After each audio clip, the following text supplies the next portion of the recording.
And welcome to the latest anime news for the week ending October 24th, 2020. Let us get started. If you frequent nerd spaces on the internet, you might already be aware of our first anime announcement, but in case you didn't hear the news, everyone's favorite personified countries are making their return to anime next year. A website and Twitter account opened this week to announce that Hidekazu Himaruya's Hetalia World Stars manga is inspiring a new television anime. It was also announced that the World Stars manga, which went on hiatus in April of 2018, will be resuming, and that Himaruya will be launching a new manga with a secret theme in Shueisha's Jump SQ magazine on December 4th. The new anime will premiere in spring of 2021 and features a returning cast and crew from previous iterations of the series at Studio DEEN. The Hetalia World Stars manga is the latest in the series, premiered back in 2014, along with the launch of the Shonen Jump Plus online manga service, and has so far had 4 compiled volumes, so some material to adapt. The original Hetalia Axis Powers, a formative series for many young otaku, began as a webcomic back in 2006 and got its first anime adaptation in 2009. Hetalia World Twinkle, the 6th and most recent anime series, yes, I said Hetalia World Twinkle, premiered in 2015. Along with the manga and anime, the franchise also inspired a series of stage musicals as well, which we all love. So I gotta ask, what experience do you guys all have with Hetalia? What's been your exposure? This is another one that I've never actually really gotten into. I know all about it just from clips and other people cosplaying and things like that. So I got a general sense of it, Hetalia. I have a feeling that I might like it, but just another thing to make a musical out of. That's that's just wonderful. All I could think of was, what is it? History of the World Part 1? Yeah. Where at the very end they do the credits, and it's like History of the World Part 2, Hitler on Ice, and that's all I could think of when I saw like stage show for Hetalia. I'm like, no. It better not be like that. That'd be terrible. I want to see that now. It's Mussolini on the trapeze. Awesome. I don't know what's going on in this, but I've heard about it. Like, in any kind of given con, there's something that addresses at least a bit and piece of something about that. Most of the time when they're talking about World War II kind of inspired or thematically related kind of stuff, they bring that up. But I've never seen anything of it, and I've never really never sat down and had a conversation with someone who said, let me tell you why this is awesome.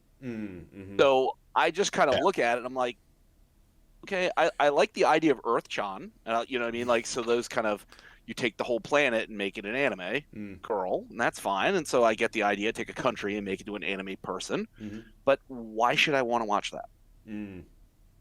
That's so. Anybody out there in the world who has some experience with this, be like, oh my gosh, it's the best thing since sliced bread. Let me know. Yeah, I've seen a couple episodes. It's fun. It's not okay. So from what I saw, and I'm sure people are going to scream at me, it was not so much about. It's about half and half. Just the personalities interacting, just standard comedy stuff. Slice of life kind of thing? Kind of more just sort of comedic misunderstandings kind of stuff, because the environment they're in isn't very realistic, as I recall. Like it's not like we're in Shibuya, they're in just sort of some generic place together. I forget the exact setup, but it's like it's not a defined real world place, as I recall. Okay. But then it's also just kind of making fun of the stereotypes of different nationalities' histories, right? So it's not necessarily it's not like stereotypical personality traits. It's that Germany is always secretly plotting kind of stuff. It's that kind of goofy stuff, or Italy is just very carefree and let's just go and eat pasta and enjoy ourselves and have a long meal, right? sort of like Strike Witches, where each Okay. girl from their respective countries that's sort of the way. I'd say for girls in Panzer. Okay. You look at the Pravda team, Yep. you look at St. Gloriana, you look at any of those where it's like, okay, the British team, they always drink tea. You know, that's the thing. Okay, so I can conceptually understand that in the similar kind of way. Yeah, it's that kind of thing. And it's fun. You know, it's just it's light entertainment. So yeah, good on them. We're getting a 7th anime series apparently out of Hetalia, because Hetalia, and of course I know it primarily because of all the controversy when folks were cosplaying Hetalia characters at conventions and showing up in like Nazi uniforms, which caused some controversy. Yeah. I mean, in the show, they never like. I've seen the stills of some stuff where the Italian is wearing like an Italian-esque kind of uniform, or the German is wearing like a sort of semi-military outfit, but not anything where you're like, "Hey, welcome to the Nazis." I mean, so people took it too far, or does the series show different things that might be a little more controversial? I don't know about that, but folks were showing up in much more sort of traditional German World War II uniforms. Oh boy. So yeah. Cause some problematic. Problematic. I have to say, exactly. I think I told you, Brent, about a Triad a few years ago where a small group of guys showed up, like 5 of them, and they were all in World War II German uniforms. Wow. Like, not even trying to be anything. They were just in uniforms. It was just like, I don't know what to say. You got me here. Yeah. Like, yeah. And we talked about how in Japan they will have themed paintball tournaments where folks will show up in uniforms for paintball of various countries, and they're basically cosplaying. I have a Vietnam era, USA, fatigues, whatever.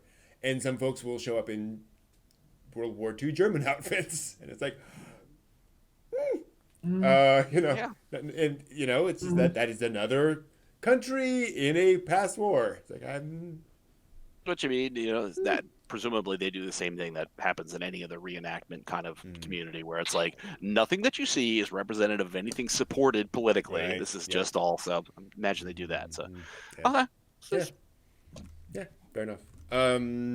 Moving along to more anime announcements, and no week of anime announcements these days is complete without something isekai related, and this week is no exception. It was announced that Kei Azumi's alternate world social reform fantasy novel series is inspiring a new TV anime sometime next year, known as Tsukimichi Moonlit Fantasy. The full title translates to En Route to an Alternate World Guided by the Moon. Based on the genre and title, you all might guess how the story begins. That's right. An ordinary high school boy gets summoned to an alternate world as a brave warrior. Unfortunately for this ordinary high school boy, however, the goddess of this world immediately declares, "Your face is ugly," and banishes him into the outermost wilderness. Ouch. After his banishment, he wanders the wilderness and meets dragons, spiders, orcs, and all sorts of non-human creatures, surviving various encounters through his magic and combat skills. And so begins the, quote, social reform fantasy of a boy forsaken by gods and humans, end quote. Shinji Ishihara, who also directed Fairy Tail and Log Horizon, is directing the anime at C2C, and Kenta Ihara of the Saga of Tanya the Evil and Cautious Hero is writing the series scripts. Azumi launched the novel back in 2012, and the series' 15th volume just came out this past Wednesday, bringing it to a total of 1.4 million copies in circulation, which also inspired a manga adaptation back in 2018. So, yeah? As soon as you said Ishihara with Log Horizon and Ihara with Tanya and Cautious Hero, oh yeah, I'm on board. I'm completely on board. Cool. I don't know. For some reason, I have no idea why, Arthur Wings started screaming in the back of my head. I don't know why. I just it's isekai, so it's just kind of like, how many? Well, we'll just have forever of them. you know, so many of them. Mm-hmm. So I guess it'll be something I watch, but I don't know why Garza Wings is like so like an alarm bell on my head, you know. Yeah. Just like, well, all right. The odd thing is they call it a social reform story, but nothing in that description suggests social reform. So no, not at all. Other than your face is ugly. Right. Okay. Well, in a big respect, like what they're talking about, you know, various things have to fight through and go blah blah. It sounds like Aro Frueta from last season, where you know you get the kid's class is pulled into the alternate world, and then the dynamics within the class, you know, he can't do anything. He's relatively narrow in his skill set, and somebody's just kind of jealous because the night, you know, pretty girl's talking to him and tries to kill him. He dumps him into the bottom of a deep dark dungeon, and he's completely unprepared. But you know, through the might and power of his own pluck, he becomes the strongest character ever.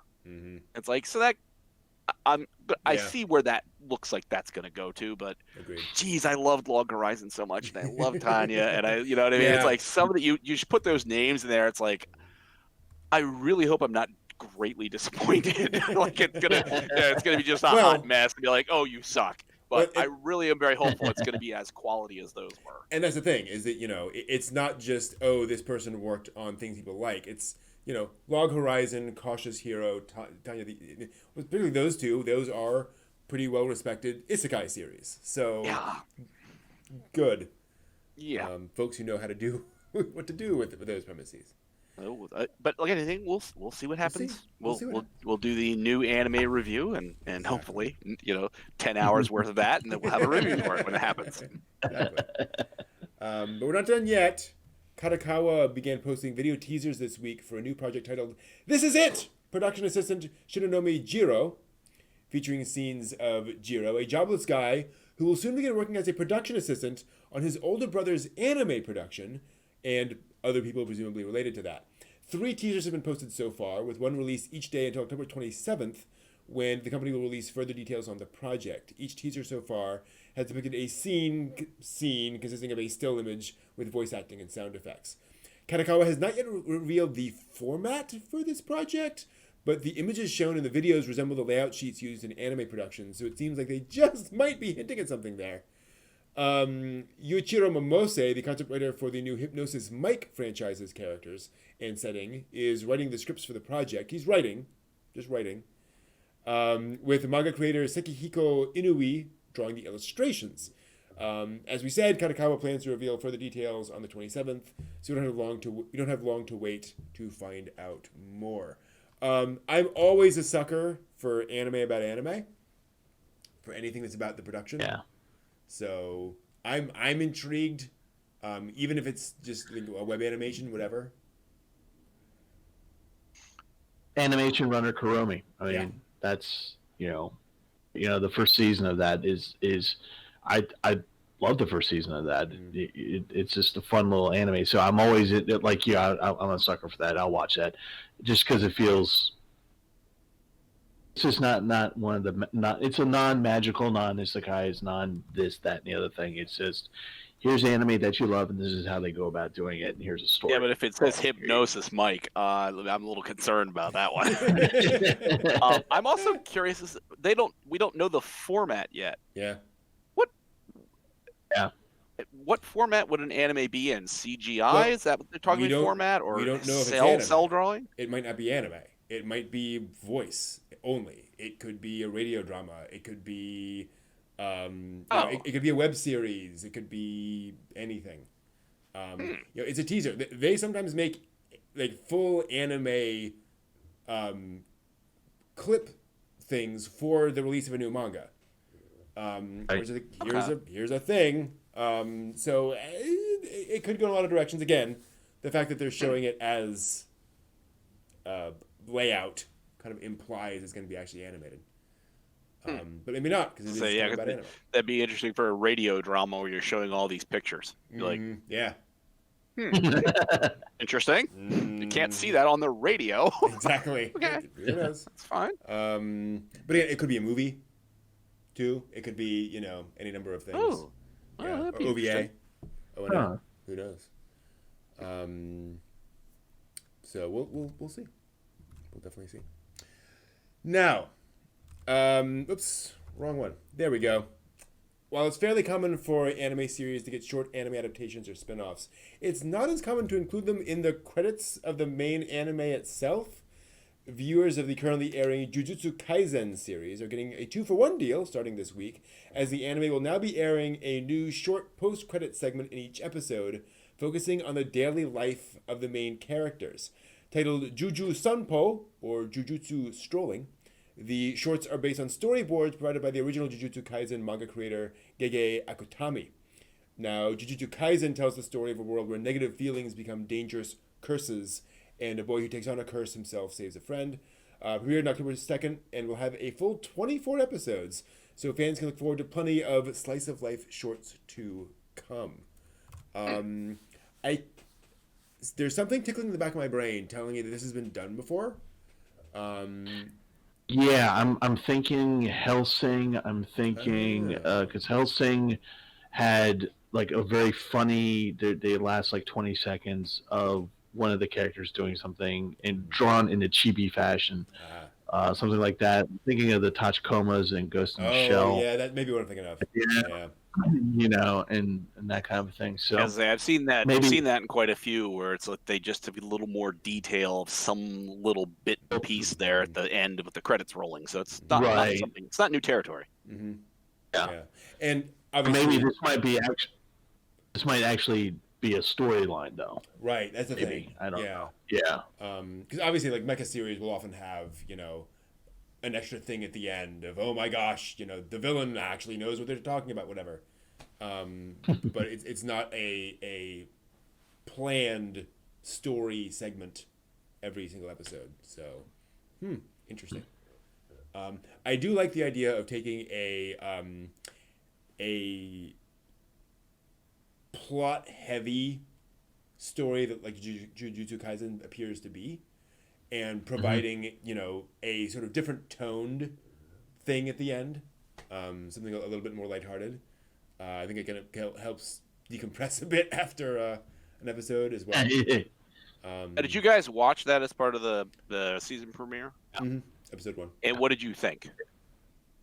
That was the one that was most like was it Bleach? Bleach. Mm-hmm. Okay, I thought I heard you mention that. Okay. Mm-hmm. Yeah. It's Right. It's Bleach. Yeah. And yeah, I liked it a lot. I was very intrigued to see where the story was going. I think they did a lot of great decisions. It's not a complaint. It's just that premise, basically. Okay. Yeah. So we'll see. He eats a finger. Yep. That's. You say eats a finger? He eats a finger. Yep. He eats a finger. That would be the taking on the friend's curse. Kind of. Or something. Something related. Something that related. Yes. Yeah. It's all involved. Or was it just a finger food joke? Yeah. There we go. Now we round out this week's anime announcements with a couple of additions to existing series. First up, it was announced this week that Kyoto Animation Tsurune, archery anime, is getting an anime film project. The news was revealed to celebrate the series' second anniversary, beyond the promo image and a short teaser video. Further details about the film have not yet been released, so fans will have to keep their eyes peeled for more. In any case, it's good to hear something coming from KyoAni after everything they've been through. The anime premiered back in October of 2018, tells the story of the beautiful yet bitter youth of a group of high school boys who study Japanese archery. The anime was based on Kotoko Ayano's novel of the same name, and I believe this was from Kyoto Animation. They did like a contest where folks would like submit novel ideas to them, and then they would sort of finance that, and then they would choose one as they then adapt into anime. I think this is one of those. Now, did you see any of Tsurune? Nope. I'm intrigued by it. Yeah. I'm actually intrigued by it because if they're talking about Japanese archery, that's a very specific thing. Yeah. And that's like in terms of just the thing. It's not the same archery as like English longbowmen or stuff like that. There's history behind it. huge history. Well, I've seen a lot of anime reference it, right, dozens of different times, but it's usually like, oh, here's this lovely long dark hair. She's dressed like a Miko, and she does archery, and now they move on to something else. It's like I don't think I've ever seen an anime that particularly stuck in my mind where a guy was doing archery. It almost always is a girl doing archery, and it's in every freaking club in the universe that's been covered by anime. I can't think of any that have really risen to my consciousness where I've been like, I want to see some of that. Where it's archery club. Yeah, it's like, like I said, I'd give this a go. But if you've never seen it, go on YouTube or something and look up archery contest on horseback and see the insane things that they do on that. Just like at full gallop. It's just like. Last time we rode a horse was years ago, but I would never actually release the reins and be like, my horse is going 30 miles an hour. I'm not going to die while I do this. Yeah, that sounds interesting, actually. Give it a go. Yeah, what little I do know is that archery was one of the few sports that was considered ladylike for a young lady to do. So when schools, middle schools, high schools were starting clubs, that was one of the few sports that girls could actually pursue in a way that would not, cause people to cast aspersions. Riot. Yes, exactly. And, clearly the school down, being full of witches. Yes. What? Clearly, it's one step from baseball to walking the streets at night. Come on. So wearing skirts above the ankle. Oh, how dare they? Exactly. Yeah, totally. Indecency must be stamped out. Totally. From what I understand is one of the reasons why archery tends to be very female dominated in clubs because tradition. But yeah, it's actually funny if you ever watch the Olympics, watching the archery competitions, because you will see Italians,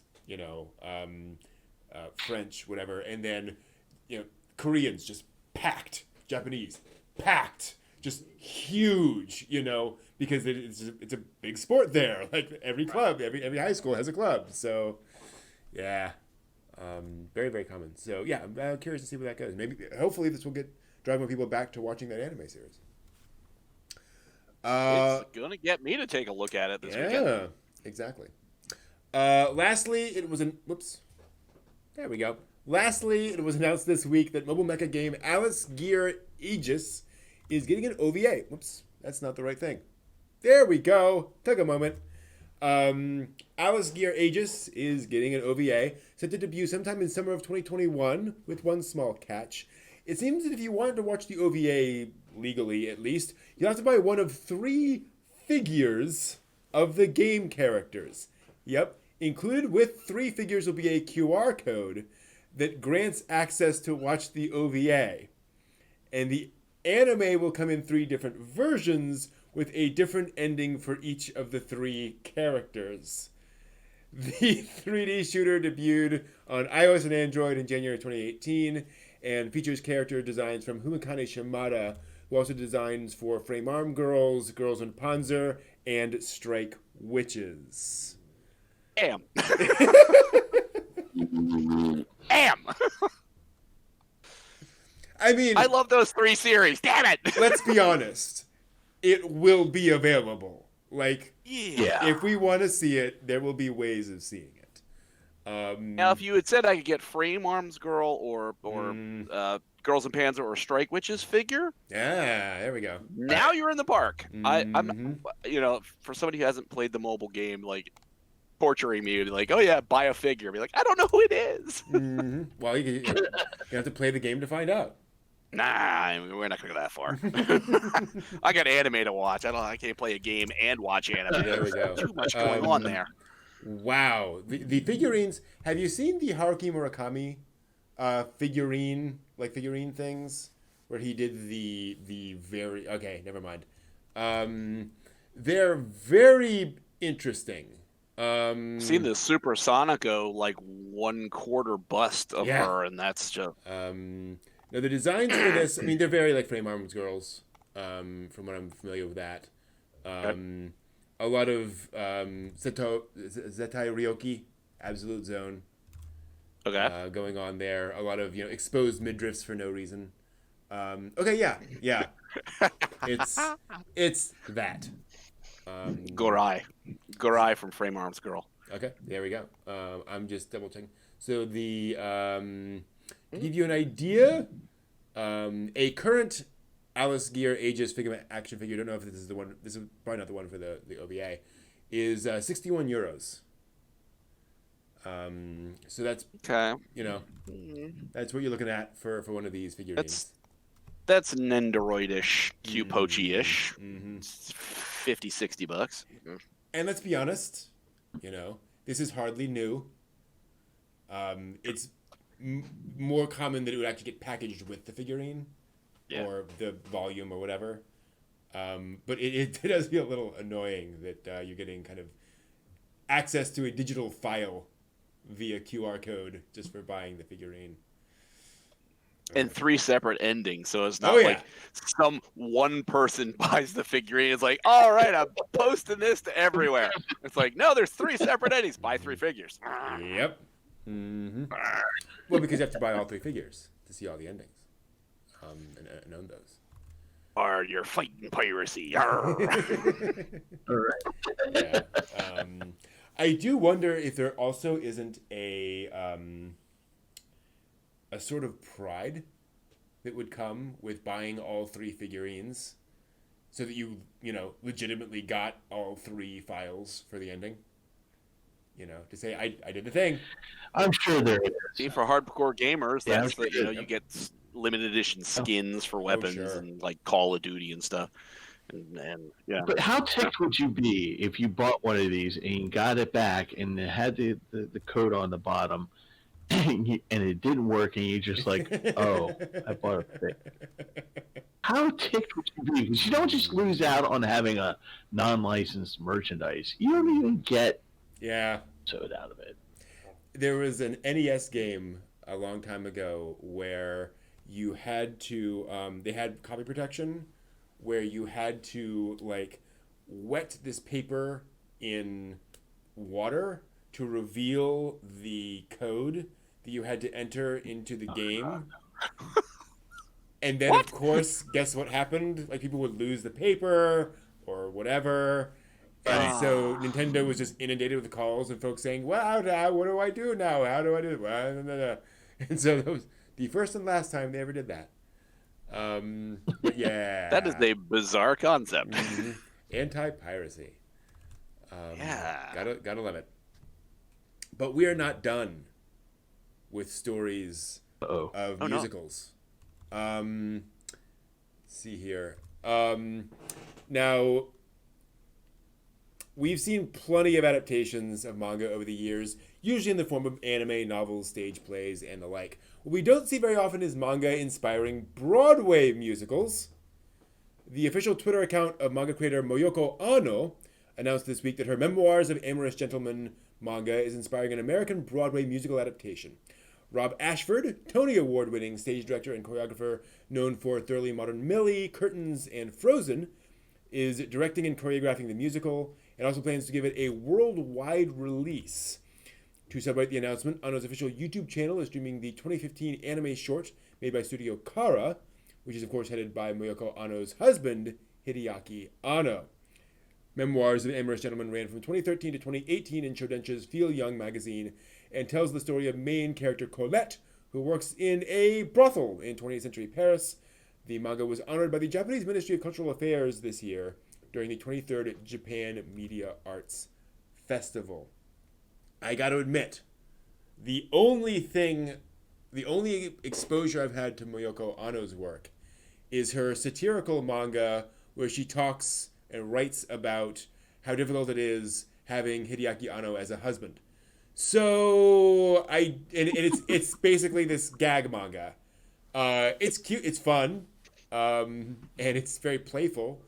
But I know nothing of her dramatic work.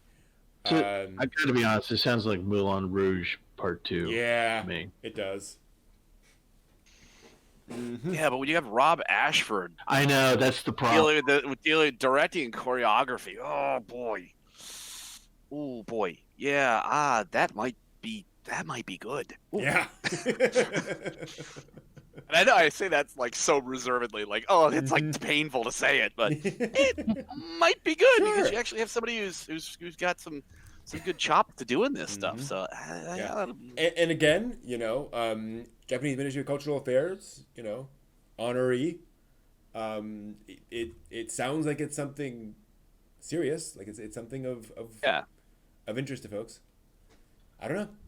I just have a vision of the three of us in like third row from the front in the center, like wearing tuxedos with top hats. No, just sitting there. Oh, come on. With our laptops like this and just going musical. Steve's brain is melting out his ears right about now, but it's a musical. Pardon me, where are the tap dancing Evas? I thought we were promised tap dancing Evas. No, sir. That's just the halfway other musical. through. Other musical. No explanation. Yeah. No. They just troop across the stage. What the hell was that? Wait a minute. Brent, Steve, am I hallucinating or did I see that? What was that? Oh, dear. Anyway, moving on. Gosh, I'm getting all of the buttons wrong here.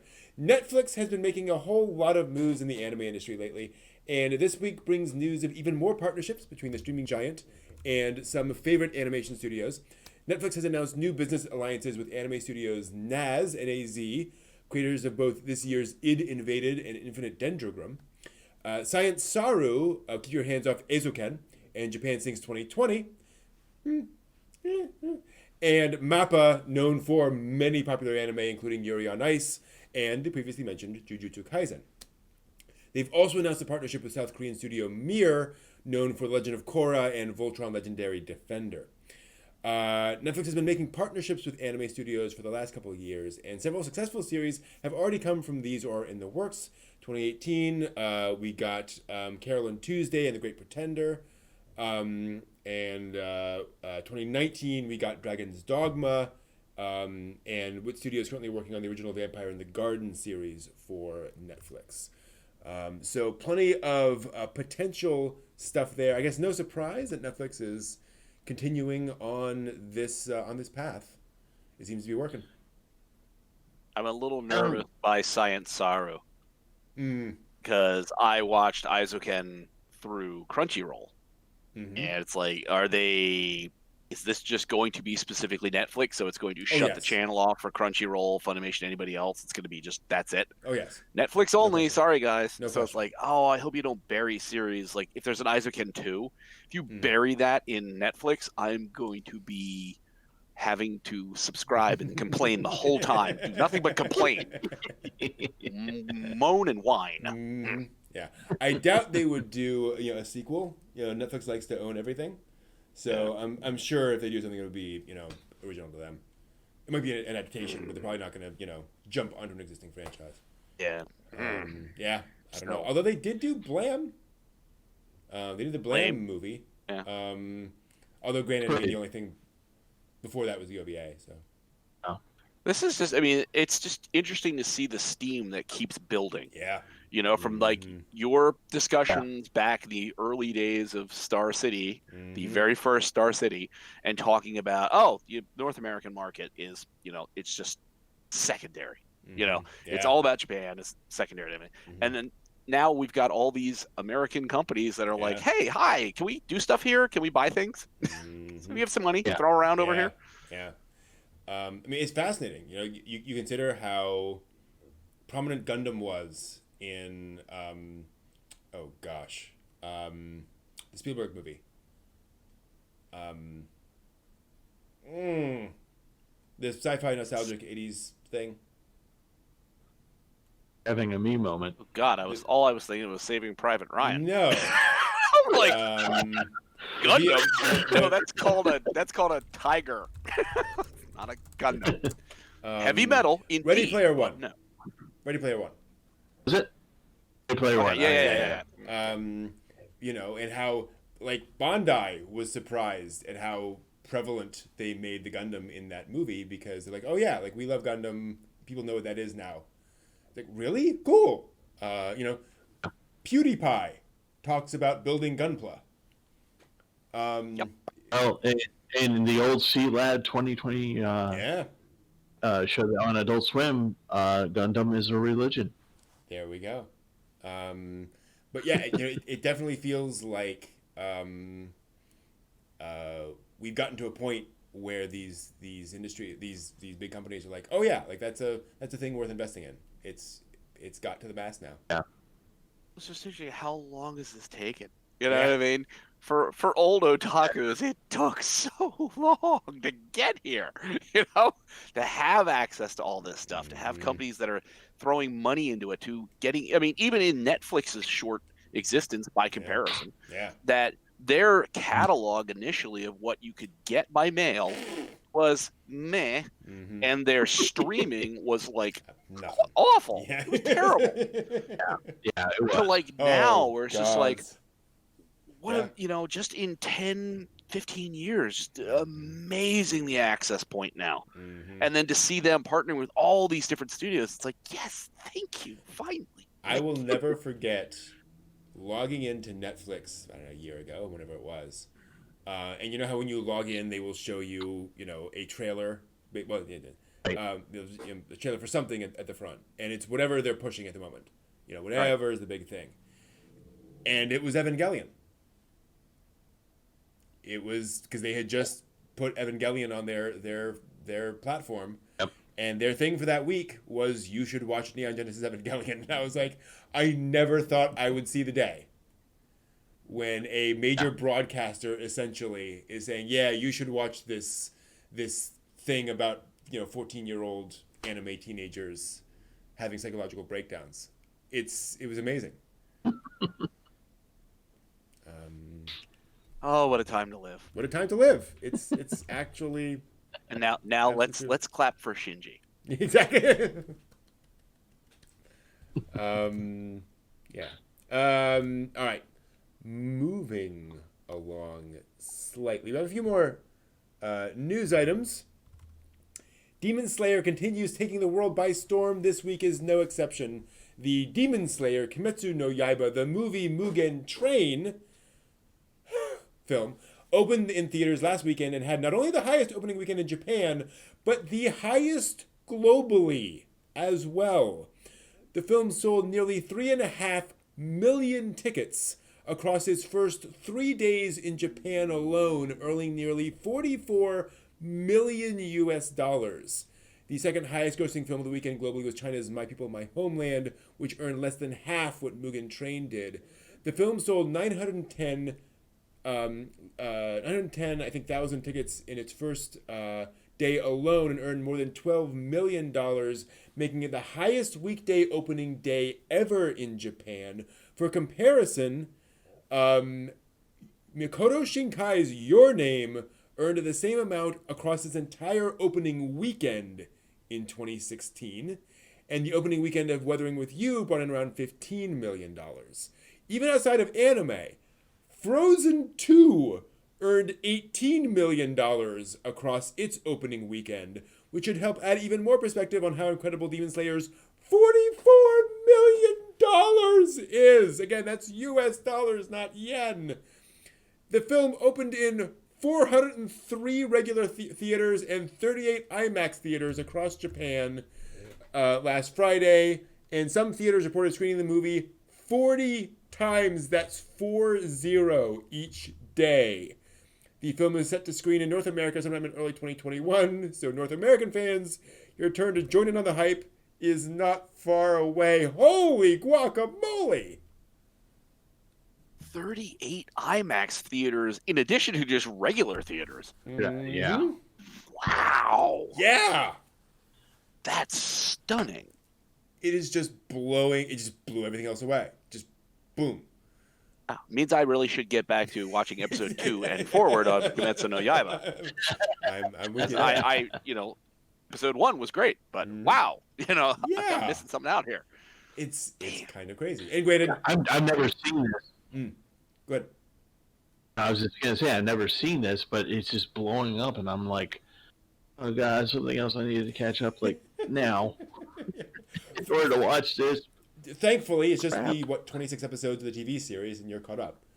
But yeah, granted, we live in weird times, right? Like there are not a lot of other movies out, but it is very odd for it to make triple what Your Name made. Well, and for it to say there's some theaters are showing up to 40 times a day, that tells me that there's 24 hours a day, and most movie theaters don't run 24/7. So that tells me that out of a 10 or 15 theater multiplex, that you have a sizable chunk of those that are doing nothing but showing this film. And Japan does not have massive movie infrastructure. They don't have 20 screen multiplexes. They have more than one. It's not going to be 2 or 3, but it's it's not America. So they're putting it. They're devoting a lot of space to this movie.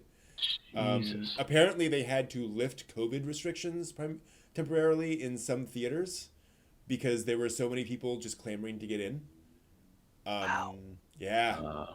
It's amazing. Riot COVID. COVID. They were handing out free hazmat suits so people could actually sit next to each other in the theater. Yeah. And again, I've seen a few episodes of it. I'm suitably impressed, but I'm not sure what is driving this excitement. It might just be time. You must the producers, anyone who put investment money into this, are just like, thank you. Thank you. You can finally buy those 5 acres of oceanfront property in Hawaii. Exactly. Awesome.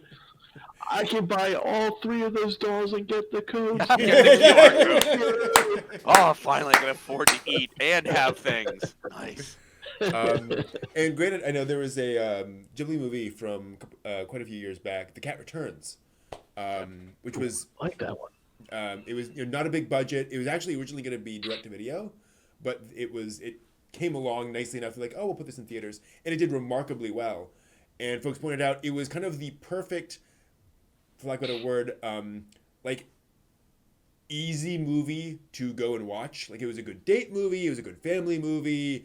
There was nothing that would prevent you from watching that. And I wonder if this isn't a little bit like that, where it's shonen, there's a little bit of darkness to it, but like there's no otaku who would refuse to go see this movie, kind of thing. Right. And I think if you're the average Japanese person, maybe you've heard of this, you're like, oh sure, we'll go out and we'll watch a movie.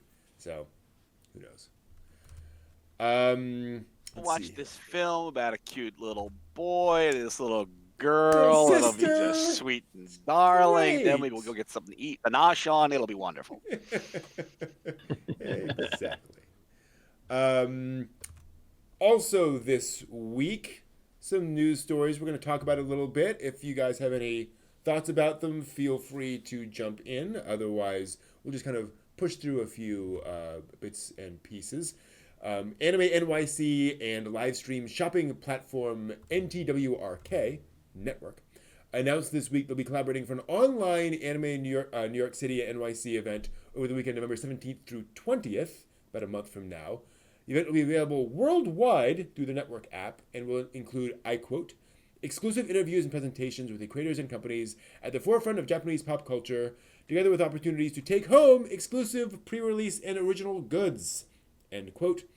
They also promise to offer things focused on cosplay, music, artists, and more. Crunchyroll will be the title sponsor. This week's issue of Futabasha's monthly action magazine revealed that Nobuyoshi's Samurai will launch a new spin-off manga of Cool Kyoshinja's Miss Kobayashi's Dragon Maid in next month's issue. The manga is titled Miss Kobayashi's Dragon Maid, Fafnir the Recluse, and will center on the cool and collected otaku dragon Fafnir. The official Edotama website revealed this week that the upcoming new anime in the franchise will be a one-episode short. It was announced back in 2018, but was announced as a series at the time. The announcement noticed that the staff want to deliver a fun and lively work befitting of Edotama, and more details will be revealed within the year. Yeah, as of this week, the Mangamo manga subscription app is now available worldwide, except in Japan, China, and Korea. The service gives readers ad-free, unlimited access to licensed and professionally localized titles for a subscription fee of $5 a month, and uploads new chapters daily. It features manga that have not previously had releases in English, as well as many popular currently running manga series. The app was created by executives from Viz, Hulu, Crunchyroll, Netflix, and a number of other companies, and currently partners with 11 different publishers, launched on iOS in the US and Canada back in April. The Pokemon Company International... Not in China Japan. or Korea. Yeah. Yeah. And I'm sure it's licensing. You know. Yeah. The titles must be licensed over Still. there, and it's like we can only get international things. So, yeah. It's weird. The Pokemon Company International announced this week that Pokemon Twilight Wings net anime, based on the most recent Pokemon games, will be getting a new special episode next month titled Twilight Wings: The Gathering of Stars. The episode will begin streaming in Japanese November 5th on the official Pokemon YouTube channel and Pokemon TV app. Yes, there's a Pokemon TV app. The staff of the previous 7-episode series is returning to produce the new episode at Studio Colorido. So, good for them. And then there's going to be a Broadway musical of it, and then course. it's going to take over the world, Yes. and we're all going to speak Pikachu. Mm-hmm. Pika Pika. Do you think you could do Pokemon, the old Busby Berkeley swim extravaganzas where they had all the synchronized swimmers and stuff in the 20s and 30s? Yeah. Do you think you could do that with Pokemon characters? Yes, you could. Yeah, Absolutely. Sure. I think there's something to be said for that. Yeah. Pokemon's actually kind of interesting for that because, everyone in Pokemon is 10 years old. So it's really hard for them to do live action versions of that because it's like we have to hire like child actors, how do you do that? And I've seen versions, not of Pokemon specifically, of these titles where they will like have somebody who is clearly 20 just dressed up like, Ash or whatever. And you're just supposed to be, okay, whatever, right? Like we just accept it. But it is a little harder. Pikachu, I choose you. Wow, that just sounded really, really creepy. That sounded like wrong. My really head wrong. just went places. Oh dear. Yeah. It's not. Wow. It's late night. My goodness. Come here, Bulbasaur. I choose you. You were always my favorite. We'll be together forever. Is this a child's film or a suicide pact? What's going on in this? Well, Pokemon the first movie shows us that Pokemon can bring you back from the dead. So, there we go. Well, that's the thing. Mm-hmm. See, now this would have been the time where you would have needed Jonathan Taylor Thomas back in his Tool Time days, where he was like 28, but he looked like he was 10. Yep.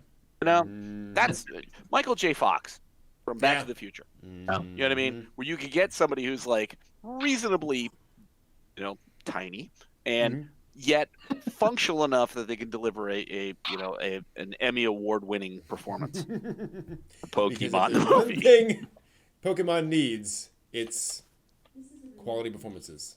Because, gosh, they're not making any money now. They're struggling. Yeah. They need an Emmy, they need a Tony and a Grammy. Mm-hmm.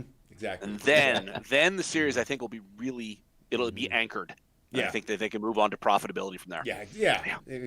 I believe. Needs a good reboot. Yes, exactly. It's so hilarious. It's a quick tangent. It's so hilarious watching, 35-year-old Pokemon fans saying how much the franchise needs to change and how it needs to be, made more complex and the games are boring and so forth. And you can superimpose over that the sales charts for Pokemon games and how they just keep rising and rising and rising, and how they just never change and never change and never change. It's like, don't think so. Like, I think they're looking at that line. Yeah. They're not looking at your complaints about Yeah. how Pokemon has look at the winning calculations. Don't gripe. Mm-hmm. Yeah. And to be fair, I totally appreciate one's desire for a more complex, interesting experience out of that, but that is not what the Pokemon Company is making money off of. No. Just, No. Well, that's why you have your fan communities, and you do little spin-offs of your own creation to make it much more interesting. Exactly. Yep. That's what you need to do. Right. Like Twister. Twister was very boring, and then they introduced alcohol, and you had Naked Twister. There we go. So, exactly. Pokemon, it's about the fans. Besides the fact that Pokemon is set in a post-apocalyptic, Hellscape. Not hellscape, I guess, but No. post nuclear war. Was the Kanto War theory about Pokemon? Are you guys familiar with this at all? Am I? No. No. The look of blank amazement should be an indicator. So, in the original game and in the anime, you walk across the Kanto region, which is more or less empty. It's just there are little villages here and there. And there are Pokemon everywhere. And it's kind of odd because it is loosely based on the actual Kanto region in Japan. But it's all forest, it's all woods, and these tiny little communities. And occasionally you come across soldiers who don't fight in any war or anything, but they are soldiers who just now kind of wander around the world, and or who like sit in a particular spot and kind of defend it. And it has the tone of a world in which there was a massive war, and they have now kind of recovered a functional society, but it is just these little communities separated by vast tracts of wasteland, or wilderness. I think would be more accurate. So I don't think that was intentional, but you can interpret that the world is that way. Because it's just so different, so weird. Has anybody come up with the coma fantasy that Ash is actually in a coma? Has anybody come up with that one yet? I believe that. It's a snow globe. Yeah. Rosebud Pikachu. It explains why he's been 10 for 25 years. Mm-hmm. Yeah. Huh? See, there you go. Yeah.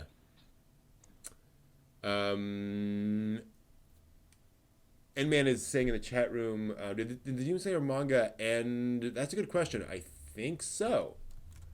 Let me just double check. That's a great question. Yes, it did. Back in May of this year. Oh. Interesting. And N-Man in the chat room is saying that apparently people were not happy with the manga ending, which shocks me. Yeah, I mean, people are gripey about everything. Yeah, but that does happen. Sometimes the ending is a little for some of these things. Yeah, I don't know. 23 volumes, so I'm probably not going to jump on that train anytime soon. But yeah, curious. Right. Very curious. This is also a time and a place where I can imagine the anime going in a different direction, like deliberately. To differentiate itself from the manga following community. Mm-hmm. Yeah. To give you a reason to buy into the anime. Totally. Yeah, right there. Imagine that. Money. Yeah, pretty much. That would kind of explain it. So, I want to talk a bit about something I like. Okay. Let me do that real quick. If I can. I believe that's right. I could be wrong. That is wrong, because you're seeing blackness. One moment. We want the thing. There we go. I want that. But I don't want that. I want this. And then I want that. There we go. I'm here to talk about something that I like, which is a very odd thing, which I like for specific reasons. This is Lupin III Green versus Red, a special movie made to commemorate, I believe, the 40th anniversary of Lupin III. And so it's a Lupin III story. This Lupin looks a little different than you might expect, because this movie is a meditation on Lupin as meme. On the question of who is Lupin III? What does it mean to be Lupin? How can Lupin be 29 years old for 40 years? But more importantly, what significance does Lupin have as a character? Is Lupin himself really Lupin? And I know I'm asking a lot of questions because this is kind of an existentialist film. It is really dealing with the question of even the man who is doing all these things, if it is one man, is he the person that the average man on the street, person on the street, thinks of as Lupin III? Right? What is Lupin's reputation? What do people think he is? And who is he actually? And so it deals a lot with this question of Lupin as kind of shared character. Because so without getting into spoiler territory, fake Lupins start showing up. Copycats start showing up, doing Lupin-style crimes. And it leads to the question of who is Lupin really? Who is the real Lupin? And it's this fascinating sort of exploration of Lupin, while also being this celebration of it, because there are all sorts of animated callbacks to earlier Lupin storylines. You get bits from Cagliostro, bits from Fuma Conspiracy, I believe, and a whole bunch of other things. So you will see bits and pieces of those all over the place. I'm sure I'll not be able to find the exact clips. But it's very interesting. Because it is really dealing with this question of Lupin III as this really odd character who has had all these adventures and has had all these things happen to him. And could one person have actually done all that stuff? And if not, how much of it is fiction? How much of it is real? In an anime that is all fiction, right? Like none of this is actually real.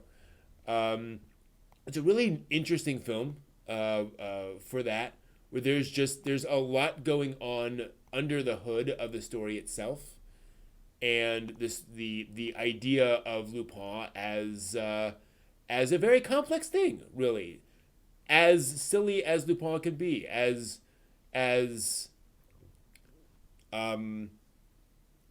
light entertainment as Lupin can be. Suddenly we get a movie that's a little bit deeper than that, about Lupin III, which I really liked a lot. So that is Lupin III, Green versus Red. Odd film. If you haven't seen Lupin III, I would not start here. I would start with the Castle of Cagliostro. But it's definitely an interesting one for Lupin fans. Something that's a little bit more complicated than what you might expect.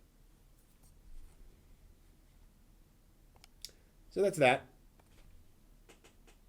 Yeah. It was a surprise. It's like a meditation somewhat on James Bond. Yes. Because that's the sort of suspension of disbelief you have to go through with James Bond. It's like, Bond is so many different people, but he's always James Bond. Mm-hmm. So, what I mean? It's like you have to kind of step away from that and be like, well, Lupin easily, could be the son, grandson, etc., the successor to either passed by family line or just the trainee. Yep. Did you hear their plan for the most recent Bond film? On that score?